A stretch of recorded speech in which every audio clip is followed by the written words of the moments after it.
પાટણમાં બાળ તસ્કરી કેસમાં આરોપીના વધુ 4 દિવસના રિમાન્ડ મંજૂર। સુરેશ ઠાકોર, શિલ્પા ઠાકોરના રિમાન્ડ પૂર્ણ થતા કોર્ટમાં કરાયા હતા રજૂ। એસઓજીએ આરોપીના વધુ 5 દિવસના રિમાન્ડની કરી હતી માંગ।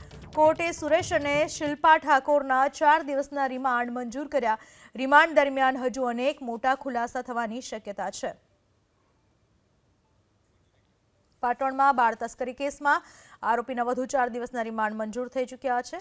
સુરેશ ઠાકોર, શિલ્પા ઠાકોર આ બંને આરોપીઓના રિમાન્ડ પૂરા થયા હતા, જેમને ફરી કોર્ટમાં રજૂ કરવામાં આવ્યા અને ફરી એમના રિમાન્ડ માંગવામાં આવ્યા હતા 5 દિવસના, જેમાંથી 4 દિવસના રિમાન્ડ મંજૂર થયા છે।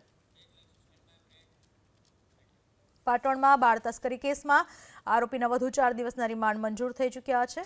સુરેશ ઠાકોર, શિલ્પા ઠાકોર આ બંને આરોપીઓના રિમાન્ડ પૂરા થયા હતા, જેમને ફરી કોર્ટમાં રજૂ કરવામાં આવ્યા અને ફરી એમના રિમાન્ડ માંગવામાં આવ્યા હતા 5 દિવસના, જેમાંથી 4 દિવસના રિમાન્ડ મંજૂર થયા છે।